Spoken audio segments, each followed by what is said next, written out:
Good morning সবাইকে। কেমন আছো তোমরা সবাই? নিশ্চয়ই খুব ভালো আছো। হ্যাঁ, আমিও খুব ভালো আছি। এই দিনটা ছিল অভিরাজের জন্মদিন। তোমাদের মনে আছে তো অভিরাজের আমরা সেই উপনয়নের সমস্ত ভিডিও পোস্ট করেছিলাম। আমিও করেছিলাম, দিদিও পোস্ট করেছিল। প্রচুর ভিডিও পোস্ট করেছিলাম, কিরম মজা করেছিলাম আগের বছর। ঠিক এবছর ওর জন্মদিনে চলে গিয়েছিলাম। দিনটা খুব দারুণ কেটেছে।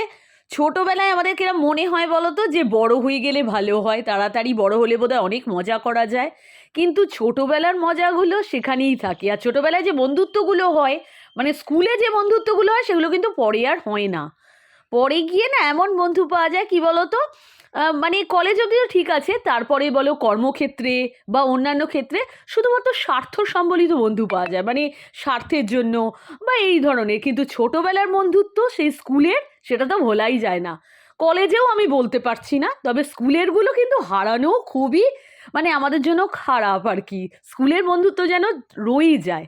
তার কারণ ওই দিনটা, মানে ওই সময়টা, ওই দিনগুলো ভোলা যায় না, বুঝতে পেরেছো? পরে তো স্বার্থের বন্ধু অনেক পাওয়া যায়। যাই হোক, অভিরাজ দেখো সুন্দর করে সেজে নিয়েছিল। আর তার সাথে বন্ধুরাও প্রচুর এসেছিল, যেমন হচ্ছে রাজদীপ, আমি সেদিনকেই চিনলাম। রাজদীপ এসেছিল, তারপর প্রিন্স এসেছিল, আরও অনেকে এসেছিল, যেমন হচ্ছে ঈশান এসেছিল। সবাই খুব মজা করেছিল আর দারুণ নাচছিল ওরা কিন্তু।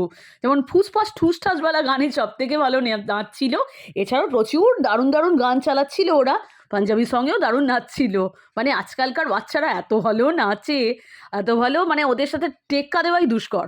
আমি অনেক ভিডিওস তুলেছি। অদ্রিজাও এসেছিল। অদ্রিজা, ওদের খুব ভালোই একটা বন্ধু পেলাম সেদিনকে আমি, ছোট বন্ধু, প্রচুর বন্ধু পেলাম। যাই হোক, খুব মজা করেছি আমরা। আমি আর দিদিও ভীষণ মজা করেছি। দিনটা মানে ভোলার মতো নয়। কেকস এসেছিল, অভিরাজ কেটেছিল, আমরা সবাই খেয়েছি, খুব এনজয় করেছি।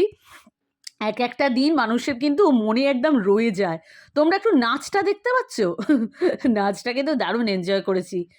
আর আমার না সব থেকে ভালো লাগছিল কি, ওদের ডেকোরেশনটা সব থেকে ভালো হয়েছিল। পিছনের ডেকোরেশনটা দেখতে পাচ্ছ তো, দারুণ হয়েছিল। আর এই যে এক্সাম শেষ হওয়ার পর এত একটা সুন্দর দিন কাটলো, এটা হচ্ছে অদ্রিজা। খুব ভালো, মানে স্টুডেন্টও।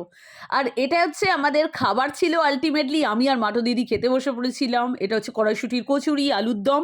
খেয়ে তারপর বিরিয়ানি নিয়ে চলে এলাম।